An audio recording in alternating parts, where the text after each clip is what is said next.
Welcome, crew, to What Are Your Three, a Channel 3 podcast, where we take a member of the Channel 3 community, discuss 3 games of their choosing, honorable mentions, future games, things along those lines to have a nice video game discussion. I'm Dan Tucker, and with me as always is L. Ray. Hey, everybody. So tonight's guest I have to introduce a little differently than I normally do. Normally I give some sort of accolades or things we know them by, but I have to introduce our guest tonight based on other guests. So when we started this whole podcast, we were pretty set that the radio voice of Channel 3, cknbromein, had to be our pilot episode because he was the easiest person to just do whatever we asked him to do. And then Joel was going to be episode 3. Those are 2 things that we knew for sure. And we also knew that episode 22 had to be for none other than ohtwotwo. So, hey, ohtwotwo, how are you doing today? How's it going, guys? I'm doing good. Admittedly, I will say as someone who listens to every episode and probably a couple episodes twice, and as someone who has listened to you guys or watched you stream, whether it be Smash stuff, kart stuff, golf stuff, or anything you do for Channel 3, it is weird being in this seat right now. It is such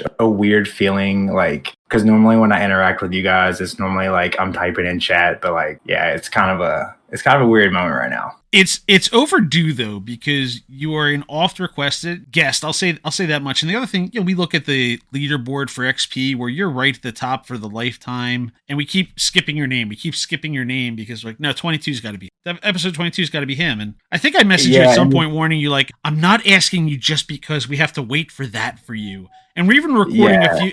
I think we're recording number 20 after this. So we're actually recording 2 episodes after this, just because we had to make sure that we recorded your episode so we had it and nothing went wrong. Yeah, and it's one of those things too where I've had like people off to the side who will message me and they'll just like randomly ask like, so why haven't they picked you up yet? Like, what are they waiting for? And I'm like, it'll make sense. It'll make sense to you when it makes sense to you. All right, well, let's not delay any further then. Let's get into game 1, Grand Theft Auto 3. I will start off with the normal, 4.2 rating, which I'm kind of shocked by. I think we're going to have to talk about that. We're going to get to that. But what I identified when I was kind of putting my notes together for this, probably the biggest bane to parents everywhere since the original Mortal Kombat at that point in time, as far as scandalizing homes go. But, Grand Theft Auto 3, you're leading it off on the list here. Let's hear why. So it's funny because, for starters, to preface it with, before I go into that whole spiel, at this time, this is probably like 2001, not obviously my first video game. Exactly. It was 2001. Yeah, yep. Not my first video game. I have like pictures where I was laying in the floor at house parties that my parents were hosting, playing like Duck Hunt and Super Mario. Not my first game, but in terms of growth as a gamer, and this is kind of something that I took from listening to Bucket's episode, it kind of revolutionized things for me, because before then, all I had ever known was like Super Mario and sports games. That was it. There wasn't anything crazy, anything different. It was just like, it was almost like a factory line situation where like these games kept getting put out, but like they weren't really breaking barriers or anything like that. And it's funny that you mentioned the parenting thing, because I still vividly remember the first time that I laid eyes on GTA 3, because I went to a friend's house. I was always at his house, and he always had another group of friends over. It was just like the hangout spot. And we walk in, and the PS2 is hooked up, and I see this guy like running around. I'm like, what is going on right now? And as he's running around, he's like hopping in and out of cars. He has like guns and everything. And I'm like, what is this? Is this a game? Like, what is going on right now? And then they passed me the controller. And it was kind of one of those moments where I was just like, wait, games can be more than Mario and sports and racing. And it was kind of one of those like eye-opening things to me where like you can go into this, granted it's a limited space, but go into this free world and like do whatever it is that you want to do, that you're feeling on that given day. And this is even before like GTA 5, which GTA 5 is just a completely different level. But in terms of like the list that I made it as a growth as a gamer. And it was kind of one of those things that opened my eyes in terms of there are other things out there. There are more things to explore. And there are definitely going to be games that not everyone is going to agree with. And not to be, I prepared this one today somewhat. Not to be political, but I always hated whenever I read in the news that like the GTAs and the CODs were the reason for kids misbehaving. So it was kind of one of those things where like I understood the M rating, and also my parents were ones that would keep an eye on like the things that I was playing and like the things that I was buying. But at the same time, and I'm not saying for the other kids that are listening to this that you should do this, I'm not, but I was also the kid who was going out and like obtaining these M-rated games as like a 12-year-old, or, you know, buying the Eminem CDs and stuff like that. So it was one of those things where I was just like, yeah, this is something that I need, something I had to have. And it wasn't even until like I really even got into GTA 3 that I saw what GTA and GTA 2 were. So to see where the leaps that GTA 3 had made to get where it was versus where it previously was taking place, it was a revolutionary moment for me as an individual. And I feel like probably an underappreciated moment for gaming, for the game to be what it was for its time.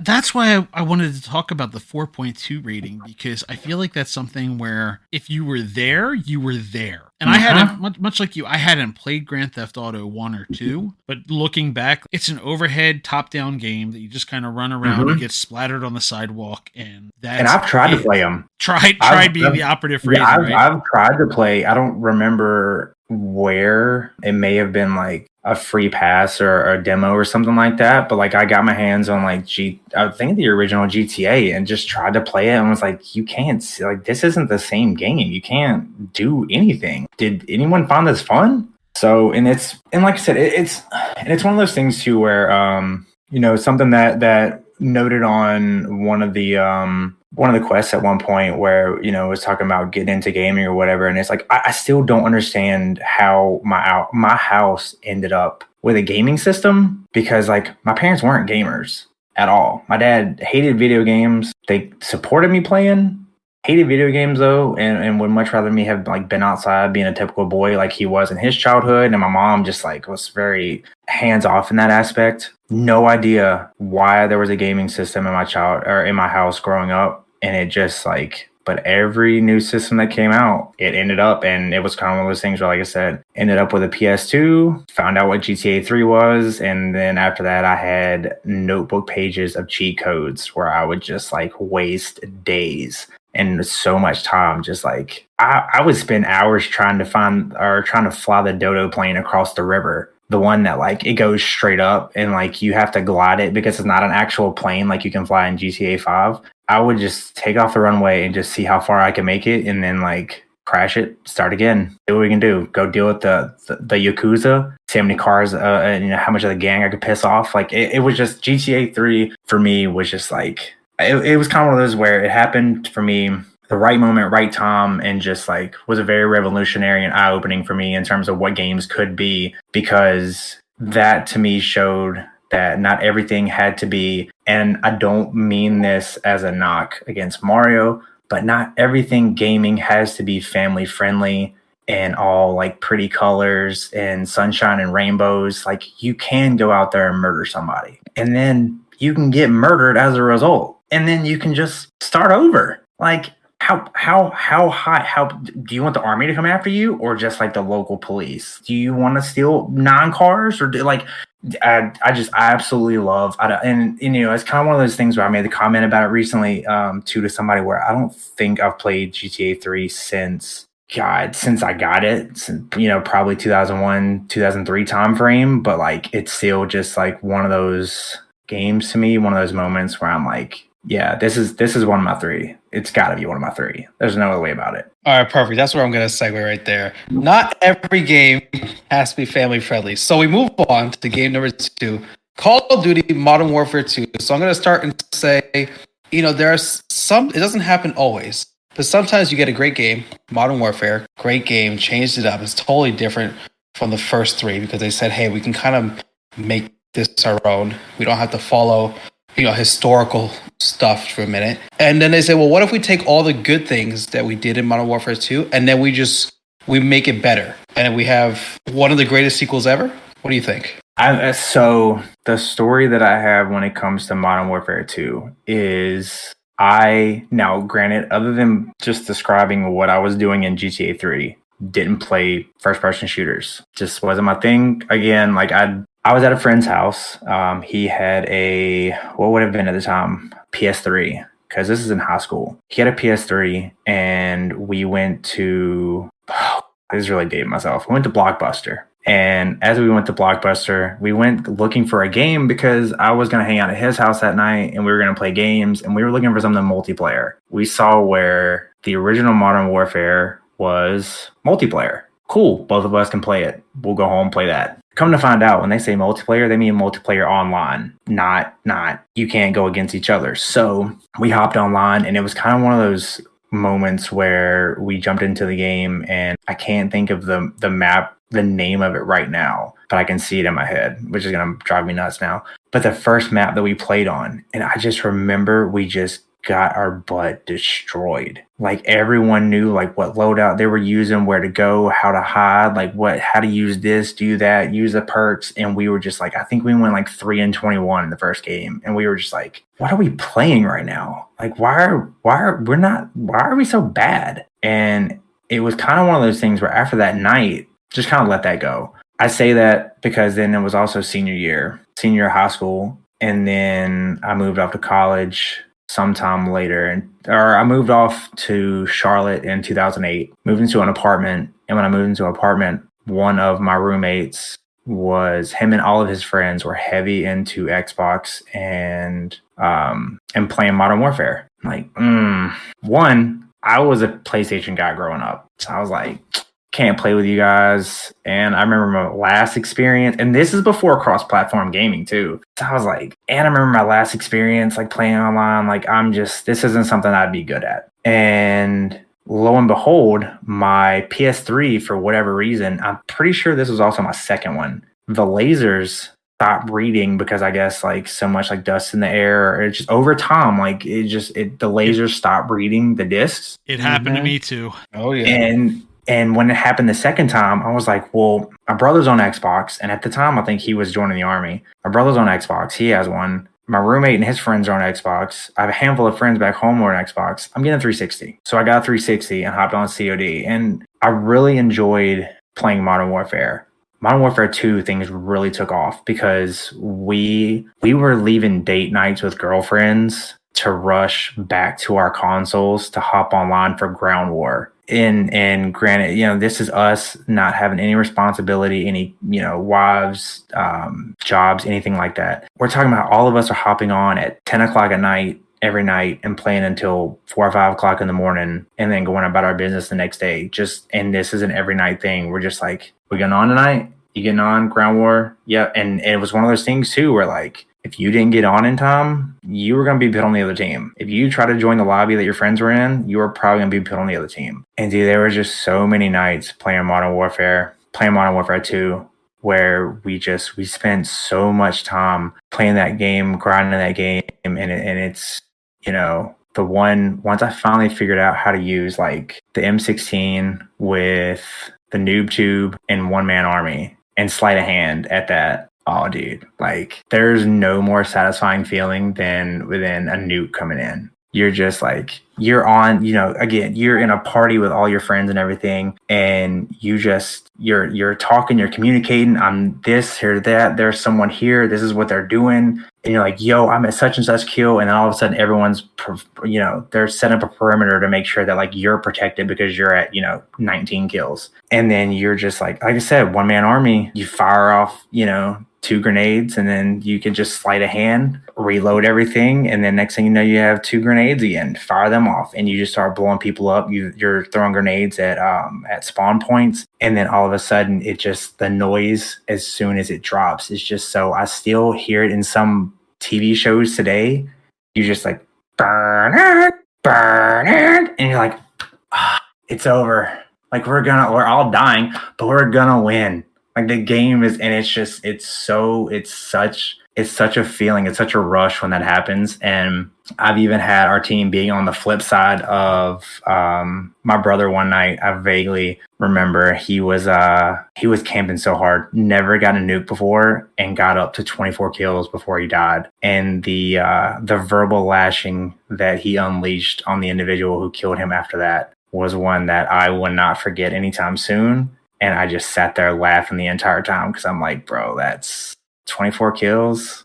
Couldn't get one more. That's like dude, that's rough. I was gonna say, so yeah, the 360 chat lobbies, the Wild West of online chatting, when they said, "Hey, we can do this," and no one really understood what it meant that you could do this. There was no filters. There was no there was no warning. Before you start the game, hey, don't say these mean things, or we're gonna block your account. Because obviously the people who made it had no idea what they were unleashing on the world. I also wonder too if it's a was there even a report feature at that point? Because if there was, nobody used it. Yeah, if there was, nobody was using it because the verbal warfare that was taking place in the lobby before matches would start was just like unreal. And not even the verbal warfare, but even then there was one night where, I'm not sure how they like pair you up when it comes to lobbies and games and everything. But there was one night we were playing,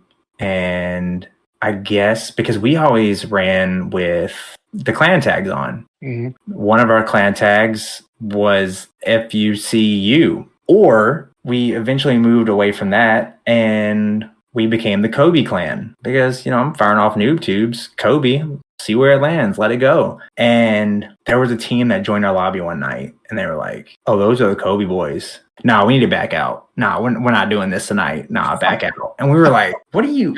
You're famous. And then boys. Yeah, it was like after that, it was just like, I guess we made an impression on somebody, but like, I definitely, like, we're just here hanging out, having a good time like every night. But yeah, like I said, the lobbies were just you knew beforehand the amount of trash you were going to talk, and then whatever happened in that game, you were like waiting to load back into the lobby just so you could spit it right back at them in case you didn't have anything before that. And it was just something that, I see the memes all the time, and it's just like, all these, soft people that can't take trash talk and everything, like you wouldn't survive. You probably would not survive.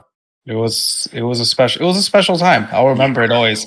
I was in the middle of high school. Very special time. I don't know if you know this, but there's some new games that came out in the last couple of years. It's actually the latest one's called Call of Duty Modern Warfare 2. Have you heard of that one? I'm not gonna say that I have because it already came out. No, excuse me. Call of Duty Modern Warfare II. Not 2. II. That's the name of the game, by the way. You can Google it. It'll say 2, but it's II. So what you're telling me different. So what you're telling me is that someone's getting paid a ton of money to rip off names of previous games that have already come out with. That's what you're telling me. That's what I know. Now I haven't gone in depth into it, but that's what I've heard. Admittedly, I haven't played COD since whatever the one that came out before Ghost was. I haven't played them since then, and as soon as I saw that Modern Warfare II was coming out, I'm like, no, like you don't. Modern Warfare 2 is easily the best of the Modern Warfares, easily the best of the CODs. I will debate that one because there are some good COD games. Modern Warfare 2 is, and it may just be one of those things where it's a personal opinion of mine. And as we were talking about with GTA 3, it was just a time where you had to be there and you had to understand. And I happened to be there, but there's not one COD that I reminisce about playing as much as I reminisce about playing Modern Warfare 2. And I even went so much as to, I think it was like $20 for Modern Warfare when they remastered it on the Xbox One. And I bought it, but like Modern Warfare 2 is, it's next level. Like I don't know why they named it like that, because it's just like, I feel like it's so disrespectful for the classic that Modern Warfare 2 was. And the fact that it hasn't been re-released yet, I'm just like, if you guys want to make some money, you could start printing it right there. Just re-release Modern Warfare 2 on Xbox One or any of the newer consoles. Just release it. Be done with it. Just release it. Oh yeah, I'll just finish this saying, because you said you didn't remember the names of the maps. But the best map was Terminal, and I don't want to hear I don't want to hear anything from anyone else. You sit in the cockpit of that airplane and you wait and you hit. Admittedly, I'm pretty sure that's where I've had a nuke come before.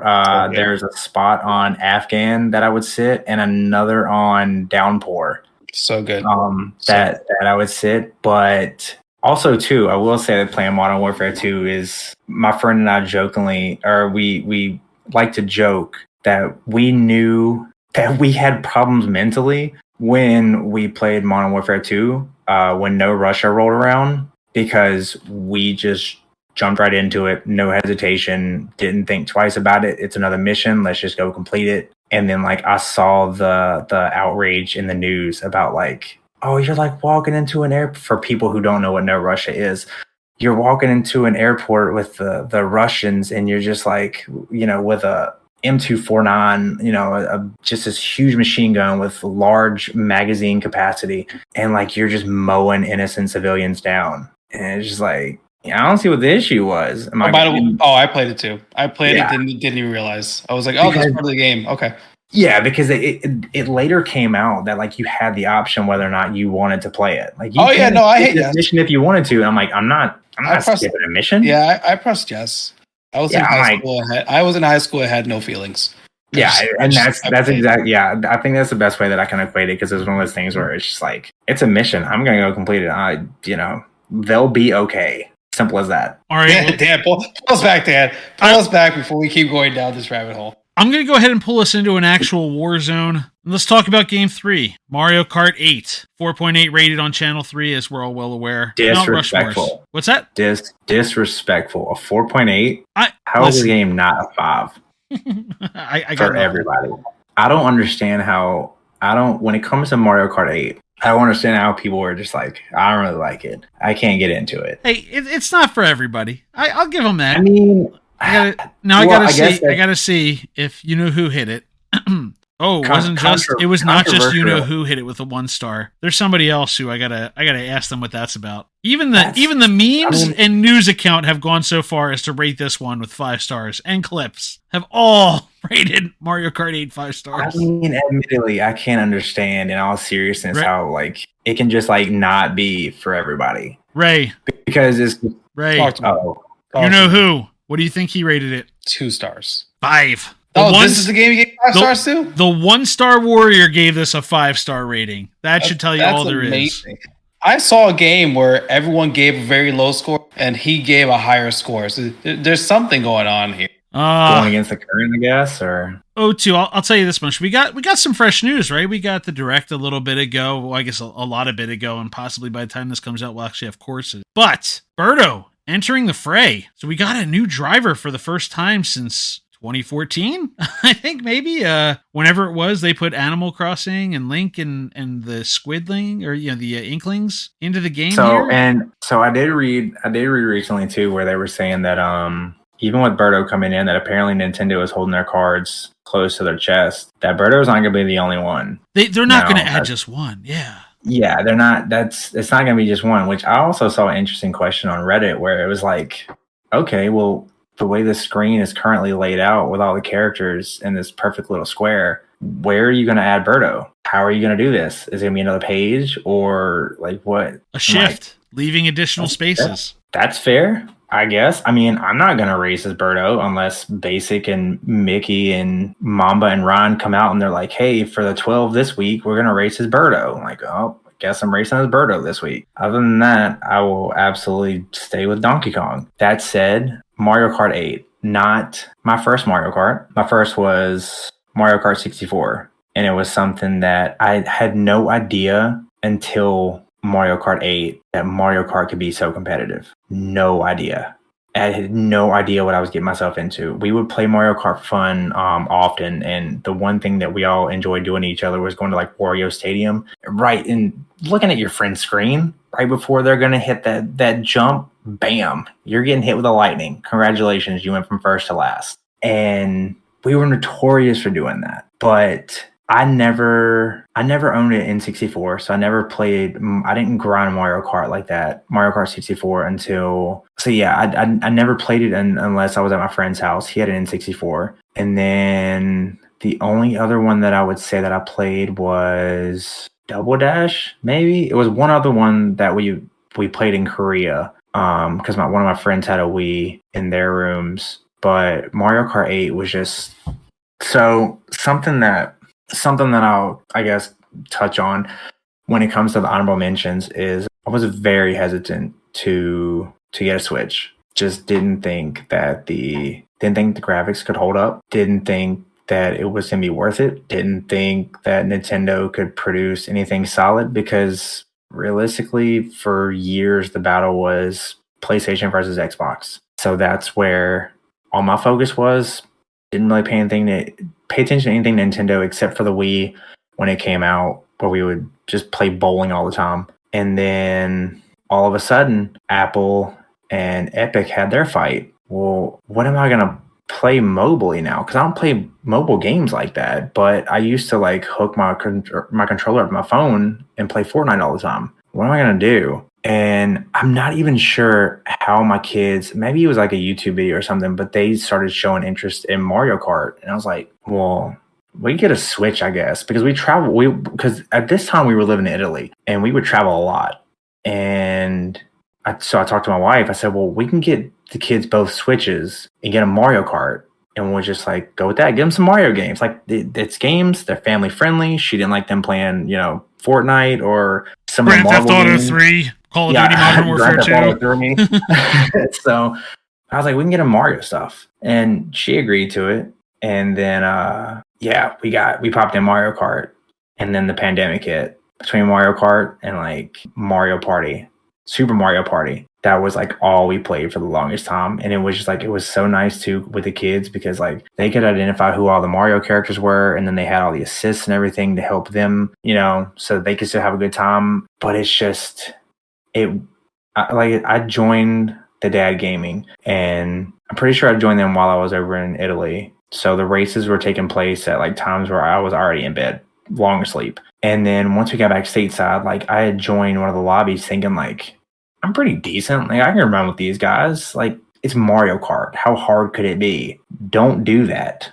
Don't just think because you can beat the computer by like half a lap that you can jump into any of these lobbies with any of these guys, any of them. I don't care if we're talking about basic and Florian to like the guy who like barely makes it on to the points list don't do that, because you are quickly going to figure out that they know exactly what they're doing. They know exactly how to use items, where all the shortcuts are. They're familiar with the tracks. It's been such a grind even now to where, humbly, to get to where I've gotten, but I also know that like I'm still not that good. Like I have like, Froggy and some of the other guys are just like, oh, like you're just so fast, dude. I'm like, yeah, but like basic is 2 seconds faster than me. So am I really like, oh, you're like one of the top guys? I'm like, yeah, but like Mambo would drag me in all the time with here and there. I'm like, I really had one of the first times, even before the Dad Gaming, that I hopped online, I was excited to finish 5th. Like I was I made a whole post on Facebook that night where I was like, oh my God, I finished 5th tonight. Like it was my best finish all night, because like the people, competitive Mario Kart is so tough. Oh my God. The Dad Gaming, sometimes some of these folks will make you want to throw your controller against the wall, because even one of the conversations we had the other day, like you wouldn't even, I would have never even thought that individuals from different countries would have different driving styles. But like the Canadians are super offensive. They're super aggressive. The Europeans are very slick with how they drop their items, when they drop their items. And then I think as the Americans, we just kind of wing it, which seems very on par for about how all the countries operate anyway. But like, it's just like JoJo. There's one person that I do despise racing against. I love having her on my team when we play kart games, because she knows exactly, her and Callie both know exactly how to use weapons. Froggy's over here like looking over the data and everything to make sure that like he knows who is doing what and where. And then, you got Basic running all his time trials and everything. Mickey, I'm pretty sure, is taking it easy on us, because like I've seen him in some of the tournaments and like he doesn't race that good against us. I think he takes it easy on us. I'm still convinced of that. And then Mamba, just like, it's been such a, but dude, the time trial game too is just like it. I don't know what about it. It sucked me in because it's one of those things where like even as I was streaming last night doing the Berlin bypass or byway, I'm like, dude, you just like you get that one good run in, but then you like remember the one spot that you kind of messed up, and you're like, I can go faster, and then you do it again, and like I can go faster. I can go faster. And it's just like, it's one of those things where like when the time trial bug, when it finally hit me, because even when I first joined, they were doing the top 5 best times. And I was like, I'm not that fast. But I like slowly started learning the tracks and slowly started grinding and like watching all the basic trainings and then slowly the time started coming up. And now it's gotten to the point to where like I, jokingly tell people all the time, I'm like, the only people who are allowed to put up a better time than me are Basic and Florian. Other than that, if you put up a better time than me, I'm coming for you. I'm coming for that time. Like, don't even think that your time is going to be good enough because I'm going to go beat it. But I mean, it's all in fun. And it's just I think the thing with Mario Kart 8 is like the community itself that we have at the Dad Gaming is it's such a positive community there. Just like anytime we do the racing on Channel 3, because everybody's so willing to help everybody out. And there's like I'd sent messages to people when I first joined where I'm like, hey, like I see you're doing this at this point. Like, why are you doing that? And like people are always like, they're always ready to like help you get better. And I tell people all the time, like even if it's at the expense of me losing, I love to see people get better and see people grind their way up and see the progression because we all care. We're all here to help each other. And at the end of the day, we're all like human beings with all these individual lives that, nobody else really knows about. And we're just here for a good time. So, Mario Kart 8 is definitely just one of those games that like I had been craving a Mario Kart game for a while because it was one of those things where, like I said, growing up, it was all about PlayStation and Xbox. And I didn't have Mario Kart, but I knew Mario Kart 64. And in the back of my mind, there was always like, when it comes to racing games, it's like Mario Kart. Like, I want to play Mario Kart so bad. Like, I don't know how. And then like the switch happened with Mario Kart 8. And I was like, yes, there it is. And now it's like, it's the game that I'm pretty sure I time trial in my free time. Just for fun. My kid has a clip where he beat me online one time and I have to relive that all the time. And it's like, he doesn't know how much I hate it, but when he gets older, I'll explain it to him because I'm so sick of seeing that video. Oh, let's move on to the honorable mentions, our 1 of 3 games that just missed the list. First one up is Fortnite, and this is probably one of the games that comes up most when we talk with people. And I'm trying to ask each time, what's your way into Fortnite? How'd you start playing this thing? How early did you start playing? I guess the story will explain how early I was. Well, in short, when I started playing was chapter 1, season 3. So been around the game for quite a while. However, when it first came out, I didn't want to touch it. Didn't have anything to do with it. Thought it was cartoony, childish, stupid. Didn't understand the appeal. And then about that time, I moved to Italy. So I'm in a barrack room by myself, waiting for my family to move over once they get everything settled over here. And, travel with my Xbox, of course. I'm sitting in my barrack room, and then I wake up one morning and saw where these record-breaking numbers had taken place on Twitch because Ninja played with Drake and Travis Scott and Juju Smith-Schuster. And I was like, wait, Drake's playing Fortnite? Juju and Travis Scott are playing? It's a free game, right? Like, it's free. I'm gonna download it. And then after that, like, I immediately text my brother, my cousin, and one of my other friends that is another brother to me. And I was like, yo, y'all gotta download this game. Like, it's free. So I don't want to hear like I ain't got money for it. It's a free game. And then I wanted to treat it as such. It's a free game. I'm not gonna spend money on it. Not gonna do that. And then my brother bought a battle pass. Well, if you bought a battle pass, I'm buying a battle pass. Then we started grinding challenges.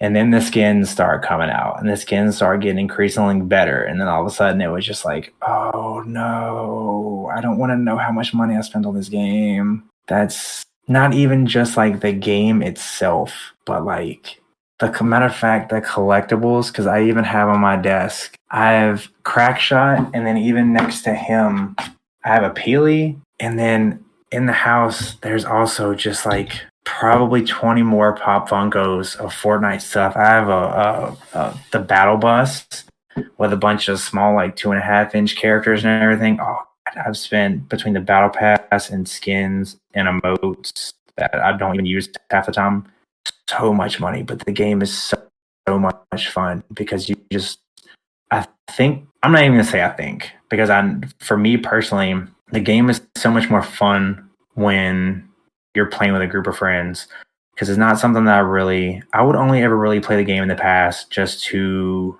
complete challenges so that I can move up in the battle pass, get things unlocked. But man, playing duos, they used to not really have trios, but trios, playing squads, it's a Friday night with the boys, you all hop on, just like Modern Warfare 2 times. You hop online with the boys, except now we can drink. And then, you're hopping off the bus trying to figure out where it is you're going to live. Oh, dude, playing Fortnite with a squad of folks is just like, it's such a good time. And it definitely would have made my top 3 if not for how impactful the other 3 games have been on me in terms of gamer, and the fact that, as I mentioned earlier, I took some time off of Fortnite once.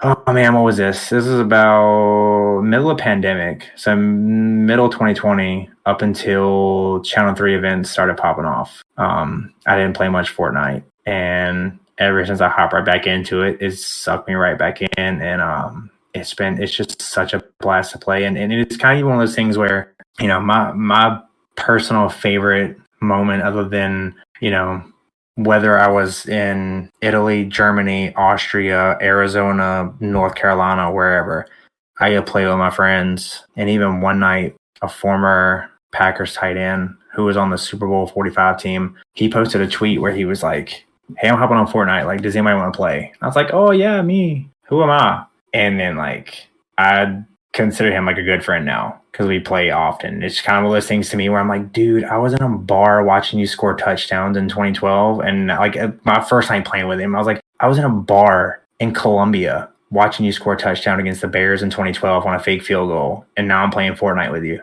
Like, what is life right now? And he's like, "Oh, dude, it's not that big a deal." I'm like, "Yeah, okay." So that's playing with Tom. To be specific, Tom Crabtree, but Crabtree he's such a fun dude to play with. Play my brother, anybody. I play with Schmiegel often now. He'll hop on in the mornings, and sometimes I have some time too. And it's definitely a game where it's fun to just hop in as a duo, trio, squad, and just run around. It's a lot. 9 times out of 10, it's not even about getting the wins. It's just about having a good time. We tried and tried. Normally, we go back and forth with some notes beforehand. Ray and I like to make sure we're familiar with the games we're talking about in case there's an odd one that, neither of us have played. And, we try and go back and forth with those conversations. You sent us for your honorable mentions, NASCAR. You said, well, which ones? A specific year? You said, I'm not answering it. I'm just taking NASCAR. So we're going to allow you to get away with 27 games, I guess. I don't know what's going on. But, so tell us, NASCAR, it's more of a long-term thing. And I've got to ask, what was the GOAT year? Because we got Trash Doc talking about 05. Ray and I are recording another episode after yours where we talk about, we're going to talk about 03, which people have heard about by now, but you're insisting on discussing the NASCAR series and we can't get you off of it. So tell us, why that series? I think for starters, if I had to name a year, I would probably say 04, just because loading into the game and then you got Junior's picture pop up, and then this might have been the year where every time I loaded in Sweet Home Alabama starts, it's yeah, I'm in the right spot. And there, I will say the reason I didn't list a specific year isn't because, one thing or the other. It's just one of those things where as a long-term gamer, NASCAR was just a game that that was the one game I annually look forward to buying every year. And then I would sit up in my room and just with Mario Kart now, with time trials, I would sit up there and I would figure car setups, what does the tire pressure need to be? What does the wedge need to be? What do I need to do here? What do I need to do there? How are my lines looking? And it's kind of one of those things too, where, as I mentioned in the beginning, where, Dad didn't necessarily really like video games, but he was a former race car driver at the local short track. And growing up, there were people at my house every Sunday for NASCAR races. I always had a packed house for NASCAR races.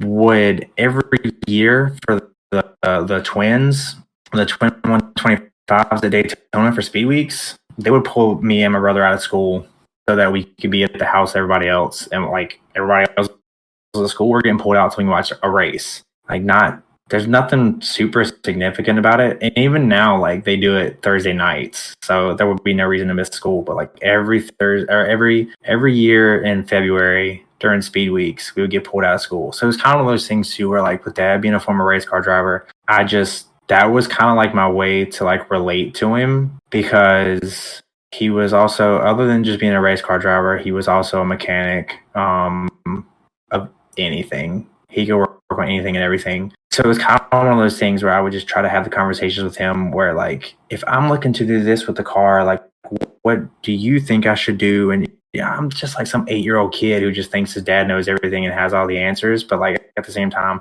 that's just my way of like dad spending time with me. So in the moment, he probably didn't realize that it was as much as a big deal as it was. But to have, to sit up in my room sometimes and have those conversations with him. And oftentimes too, he would come upstairs and like, you want to get your butt whooped? I'm like, oh man, you're not touching me, but you can give it a go. You know you're not gonna pay. You don't know the first thing about any of these controllers. It was just that was just the thing that I did growing up was, other than playing college football and college basketball games, was just playing, the NASCAR games. It got to the point to where I was at a friend's house one night and he had his girlfriend over, and then his sister had her boyfriend over. So there I am living in the living room by myself. And the next thing you know, they're all in the living room and I'm holding the TV hostage because I decided it would be a good idea to do 90 laps at Watkins Glen, which took a total of 3 hours. And I made them watch every single lap. And Watkins Glen's a road course of like 11 turns. So I was like, I held the TV hostage and was like, no, you guys bailed on me. Like, I'm doing this race and stuff. So and I will say too, the other appeal it was to me, which, again, I kind of relate back to some of the Mario Kart stuff, is that I was never really a big person growing up. Was very picky with my appetite, didn't eat much, was a very skinny person. And my brother played football. He was a middle linebacker on the high school team. He didn't really play video games like that, but he knew how to play defense. So playing football against him in video games was frustrating because he knew how to play defense. When it came to racing, that was my thing. That was I knew when I got on the track, no one was going to touch me. I knew exactly when I need to pass, where I need to pass, how to manipulate the draft and operate in the draft and set people up and do that. Like, it's just, NASCAR is one of those games for me that, like, I wish EA would start making them again, because I've played the other games and I'm not as big a fan. But if EA went back to making NASCAR games, then I would likely pick it back up again. And I really do miss being able to play those. As much as I love Mario Kart, being able to play NASCAR games. All right, speaking of racing games and Mario, let's go to your final honorable mention, Mario Golf Super Rush. 4.2 rated, feature of a Channel 3 Championship Series event not too long ago. A little bit of golf, a little bit of racing, a little running around. So let's talk about it. So Mario Golf Super Rush has a special place in my heart because I wouldn't be as involved with as much as I am with anything else in any other group if not for Mario Golf, because there's so many guys that play Mario Golf that play also Mario Kart or just other games in general that was kind of like my way in. Because when we first started doing the Mario Golf stuff with the Dad Gaming, I would say it was a very small group, but I think the first season was probably like close to 30 people. But as like time went on, it was like getting to know people. And then that gave me the ability to, so-and-so is playing golf and he also plays Mario Kart. I'm going to do Mario Kart too. And then like you get into Mario Kart stuff and they're like, oh, that's ohtwotwo. And I'm like, all right, cool. So like I have a way in, I have a purpose. And Mario Golf is just one of those things where you can try your best to prepare for what you're going to go up against. And it doesn't matter how well you prepare, you don't know what kind of nonsense you're about to get. Even with recently I seem to keep finding my ball seems to keep finding its way in front of Dope Dad's special shots or I was the 1 seed a few seasons ago, and Ray comes in as like the wild card and like knocks me out on hole 18. Still haven't forgotten that one or let it go. That was an oddly specific reference. It's the only playoff I played in too. Yeah, we went into hole 18, and I tried to beat his power shot, and I basically killed the game. I killed my round on hole 18 trying to make my shot, and it's one of those things where, because it went into it, I'm like, I don't know how much Ray plays, but like, I feel like I'm going to win the next round. Like, I really, and like Ray, and I think it was Rusty, and it might have been Geo. We were all playing and just going back and forth that entire time, and it got to about hole 12, and I was like, this is not going the way I thought it was going to go. Like, I'm like not that far ahead. Like, this is still anybody's game, and it's the same. It's the same even now. Is that like, it's kind of one of those things where, you know, I've won the playoffs twice, and I don't take any of that for granted, because no matter how good, just like with Mario Kart, no matter how good of a regular season you have, it can come to an end real fast in the playoffs. And when it comes to Mario Golf, if you're the bad guy, those guys will not hesitate to target you.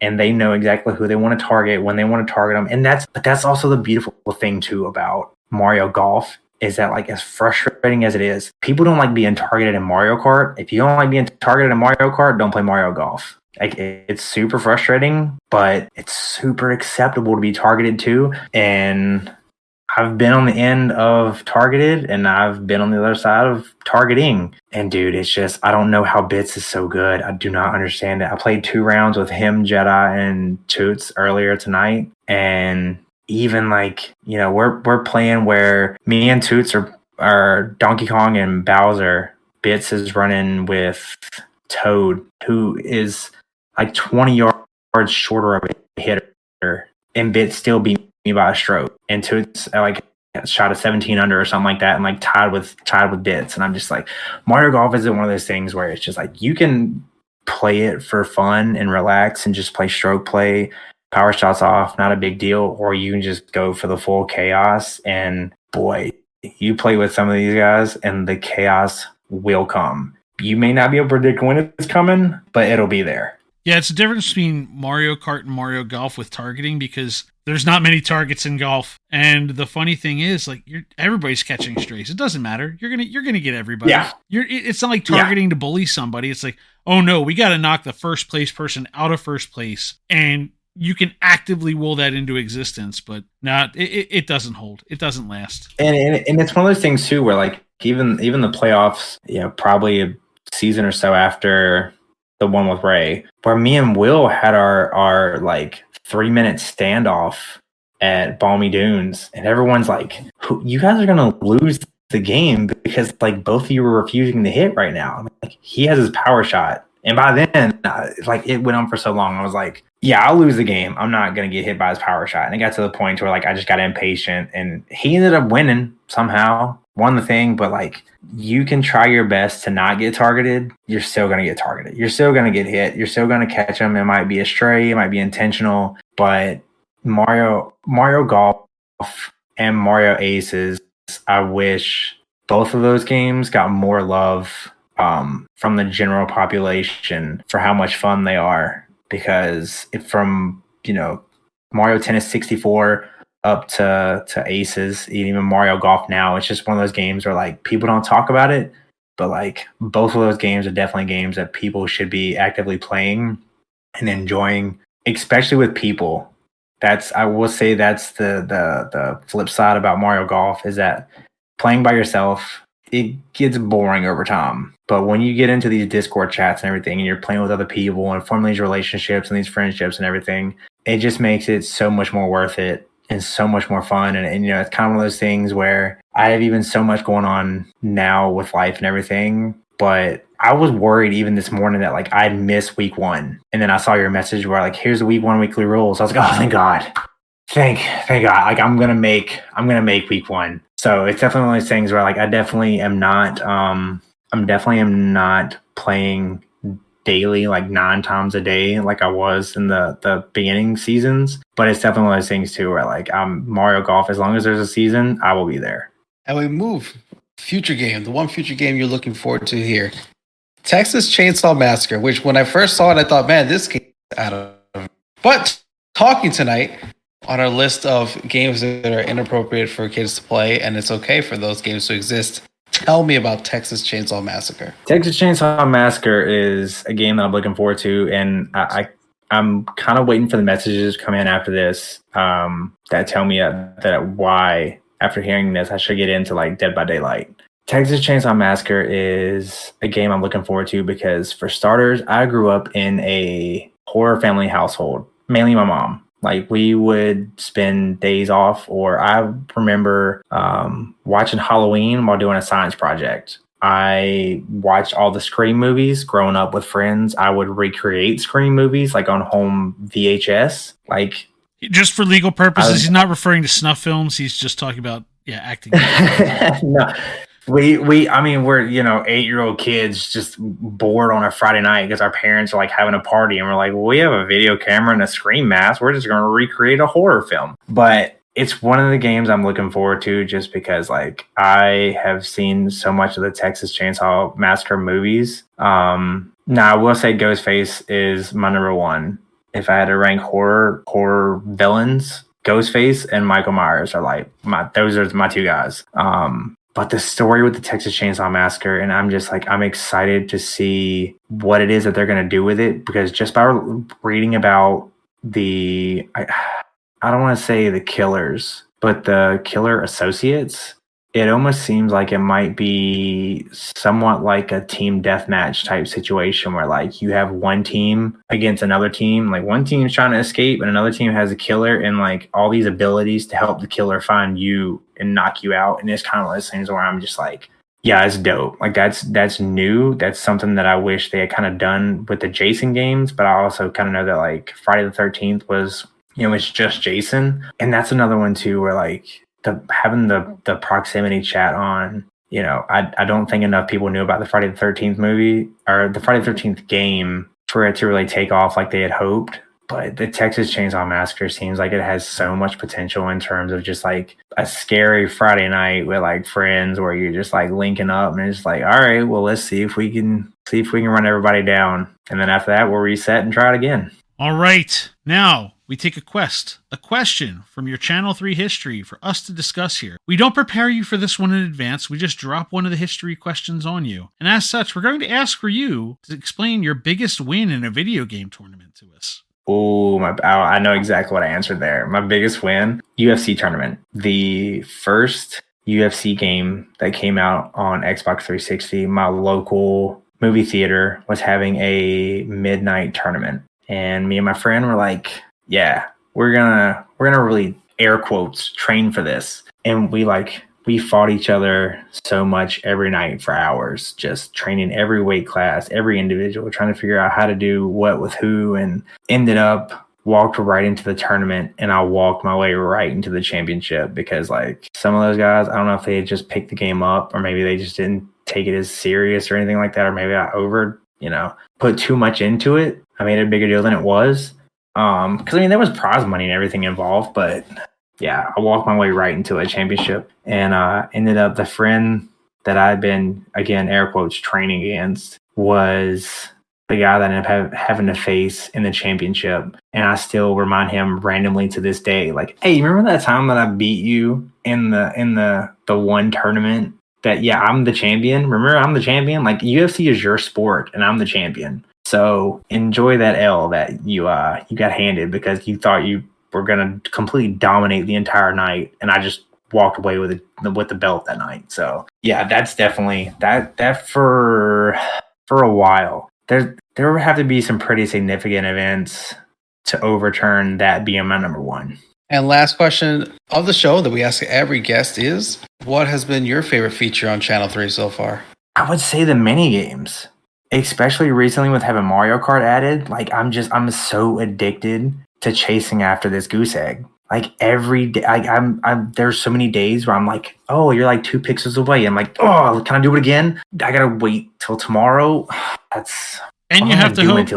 Jedi's been the one handling the Mario Kart ones. When we brought him on to help out with Target, we immediately started discussing, like, hey, how do we work Mario Kart in? And at the same time, what's funny is Jedi and I, like, put together one map. We put together, like, a demo and a test of it. And unrelated, Joel came back and he had that 4-kart track format to it. Oh, Yeah. this is brilliant. Why didn't we think of this? So we, Jedi and I threw together a bunch of the, same thing, all the cups on one course there. And I will tell you, I think today was one of them. And I was so not angry at myself. I was flat out embarrassed. Because I'm like, how did I pick the wrong course when I didn't go.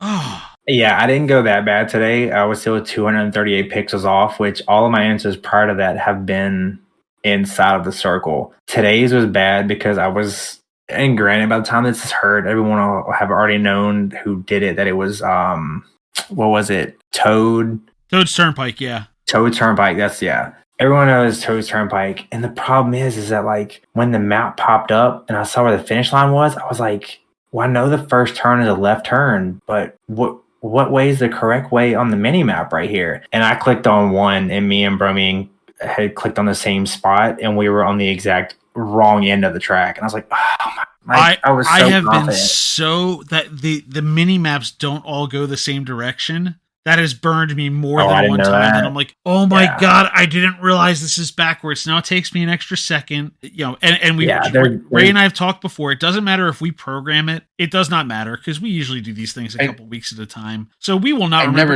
I never know. Even if it's the night before we throw it in there, I will not remember by the time the next morning. Like, where was this thing on there? Like, yeah. There's been a handful of times on Fortnite where like Ray posted one where like I'm clearly in. You're in the picture. I have no idea where that's at. Not a clue where we landed that night or what we did. There would be times too where like when Ray would do it, I'd be like, I need to remember this because he's standing still for too long, so he might take a picture. And then like I just like the next day, I'm like, the picture could pop up the next day. I'm like, I have no idea. Where that's at. It doesn't. So it kind of with the Fortnite stuff. Like I've kind of learned how to look at the picture and kind of quickly realize like, oh, he's looking between like this point. He's looking like more west than anything. And there's like an orange tree right there. And there's like a water thing right there. And like, I think it's right here. And a lot of times I'm close with it. But there's just sometimes where I'm like, I don't know, man, like already dedicated to Fortnite. I'm just going to click this and see what happens. It's literally a 1 in a million shot though, because it's 1,000 pixels by 1,000 pixels.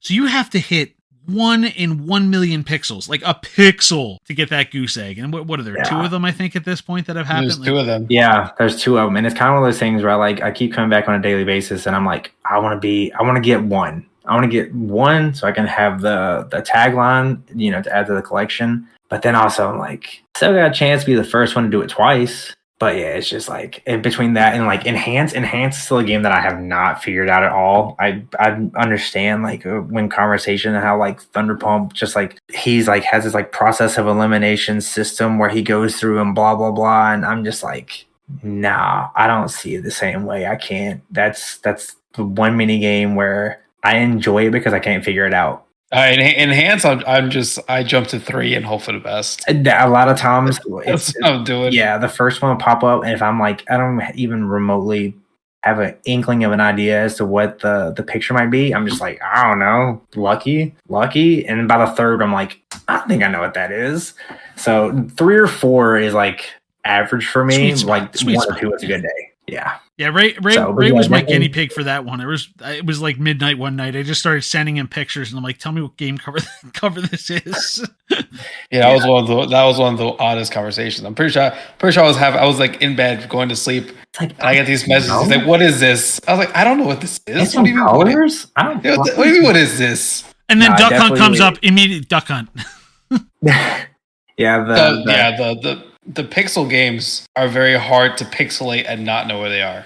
Yeah, it's like I said, I will say the one thing that I really enjoy is the turbo, but at the same time, like I really enjoy how everyone is. I enjoy the community itself because like it doesn't matter what game you play, what you're a fan of, or anything like that. Like there are folks who are willing to jump on and like try something new, go out of their comfort zone and just like be supportive in any way to kind of figure all that out. And even last night, with having the Snap stuff and then the Mario Golf C3CS and I still can't believe last night worked.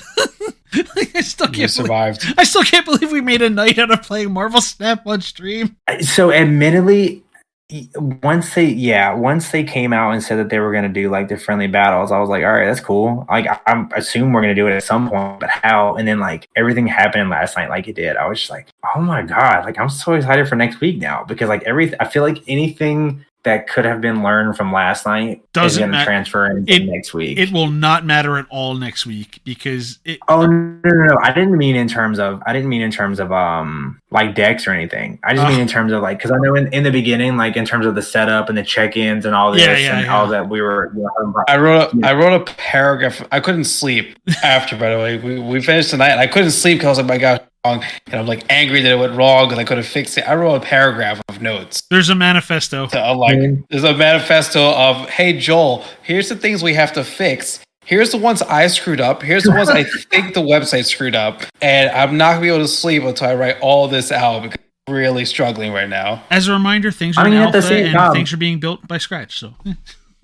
Yeah, at the same time, congratulations, Dan, on your 13-hour stream last night. So amazing work by Dan. It's not the first time he's done it. Dan's done a couple of these overnight. He actually did an overnight stream on the Dad Gaming's page. That was great. Was the plus. That wasn't the game. Nobody could turn off the Dad Gaming, and no one can turn it off. You have to turn it off. I woke up this morning, and of course, the first thing I did was went to Channel 3 so I could go check the mini games and everything. And before I could even get to the mini games, the first thing I saw was Jedi. I was like, here's what Dan's stream looks like right now, 11 hours and 30 minutes into it. And I was like, there's no way. And I immediately jumped in and was like, I'm gonna messages. Like, I'm out in my yard, like, cutting down trees and like cutting up trees, and I'm like, is Dan still streaming? Gonna add another message.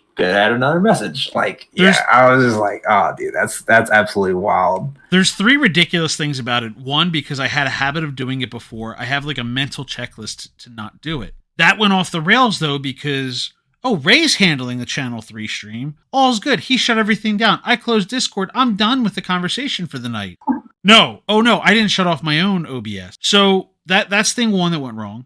Thing 2 that went wrong for me, I shut down my computer because otherwise I don't get my Discord notifications on my phone. So as I'm going away, and again, it's well past my bedtime last night, and I hit shutdown, I walk away, it tells me it won't let me shut down because of OBS, and I don't see that. I just go off because I'm like, I just shut the computer down, whatever. So I'm like, how did this happen? So when I finally come downstairs, fine. Thing 3 that went wrong for me, normally, just saying so I can has to get kicked out of bed for school in the morning, but not on weekends. Weekends, he's up at 6:30. No problem. Of course. He actually slept until after 9 o'clock this morning, which is shocking. Only because, had him up until after midnight playing a video game with a bunch of grown adults until midnight. And I can't wait till Child Protective Services use this against me someday. But all kidding aside, so he slept in. So like I didn't even wake up at 6 o'clock and see that it was running still. So it's just a holy trinity of things that went absolutely wrong for me. So I'd even, like I said, I saw his post, and like the first the pile 2 things that popped up into my mind. Yeah, the first, which I still have one I haven't even created yet, but the change.org petition getting like 10 signatures. Hey, Dave, you started a petition. That was hilarious. I was out again, other than the fact that it was running and I'm out in the yard, like cutting up trees and everything. I'm like, oh, I'm going to post this meme. I'm going to post that meme. Like as soon as I can get back to my like work computer tomorrow, I'm going to knock them out. And it's as it was all happening though, I was just like, well, he's got kids. And kids don't really sleep in. So like, how does he not? Maybe he's at work and nobody told him, but like, or maybe he's at some other activity where he's just like not paying attention to his phone right now, or like I slept in for the first time in like 4 months. That's what happened. So the first time you get to sleep in, you get to wake up to memes about it's been a rough day because I love it. I told Ray, besides that whole thing happening, just cracking up going through the memes. I'm sitting here looking at my cell phone camera as we just have the video camera, so the 3 of us have a sort of eye contact, and I'm looking at my face in the darkness, and my wife does not mess with any of this stuff. And all she says, I told Ray earlier when my son showed her the clip of him playing against El Rey, and my wife trying to feign interest at that, she's like, you need a ring light or something. Your face is dark. I'm like, I'm fine shrouded in the darkness. But now she's in my head. So I got that on my head, that in my mind right now too. But it's been a long day. Oh, man. Oh man, so with all that, we have made it to the end of another episode. ohtwotwo, thank you so much for being our guest today. Thank you guys for having me. You can find this podcast at c3.gg/podcast. It drops every Wednesday morning at 3:33 a.m. Eastern on all the major platforms, including Spotify, Google Podcasts, and Apple Podcasts. I am El Rey. Dan Tucker puts this thing together. Joe Willis, our executive producer. Have a good day, everybody.